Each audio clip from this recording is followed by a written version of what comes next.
premier problème des jeunes agriculteurs ou de l'installation, c'est l'accès au foncier. Ouais. Voilà, il n'y en a pas d'autres à part le capital, mais c'est l'accès au foncier. Dès qu'il y en a un peu, ben, tout le monde se jette dessus.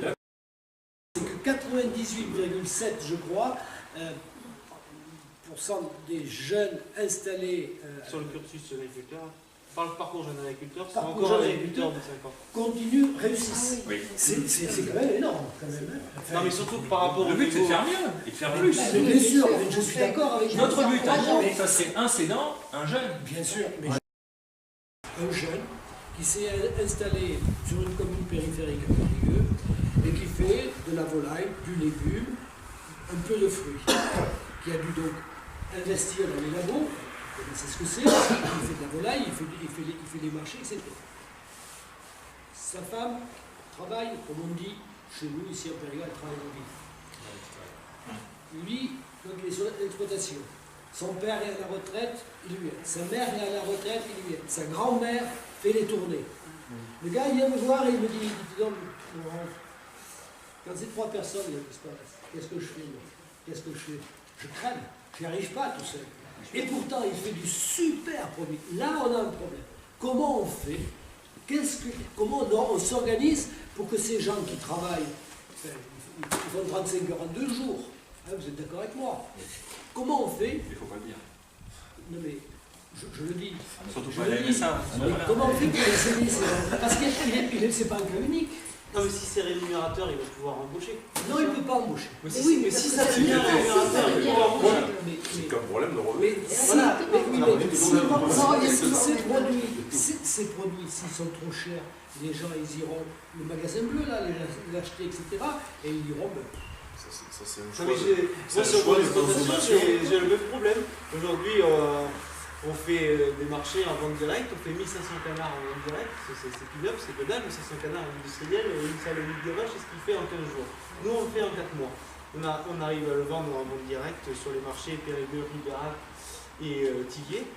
Ben, pour faire 3 marchés dans la semaine, plus gaver, découper, transformer, on a besoin d'être les parents, moi, la grand-mère, et des gens qui viennent nous aider. Des gens qui viennent nous aider, on a 2 personnes qui viennent nous aider, la grand-mère et 2 personnes, c'est du bénévolat. Le jour où on doit payer ces personnes-là, mais ce n'est pas la peine. Et puis nous, si on compte nos heures, si on compte nos heures à 50 heures semaine, à rémunérer, même au SMIC, même 50 heures semaine au SMIC, c'est pas la peine, hein, à la fin de l'année.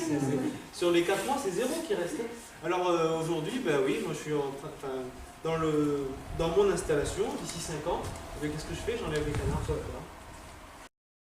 En tant que jeune agriculteur, si vous voulez, bon, au bout de 10 ans, est-ce que bon, si vraiment, une fois qu'il a toutes les subventions qu'il a eues, qu'il a exploité sur les...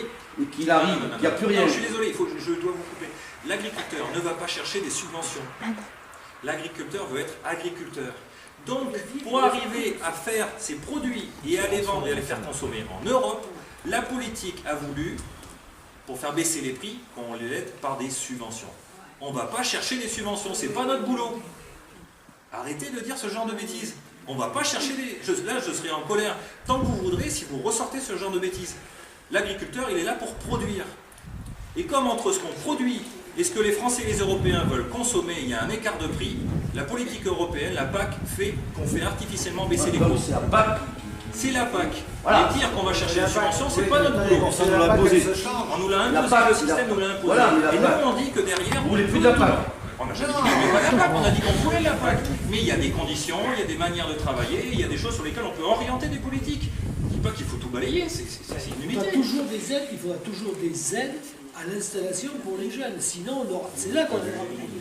C'est là qu'on en aura plus. Il faut qu'on les accompagne. Et qu'on les accompagne aussi dans la formation.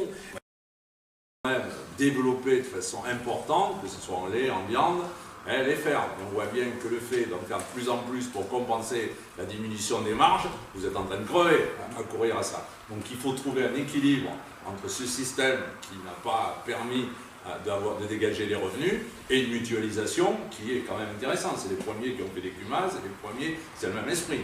Donc il faut trouver cet équilibre. Mais pour moi, le problème majeur, c'est les prix et les marges. Si demain on gagne du pognon, les jeunes s'installeront.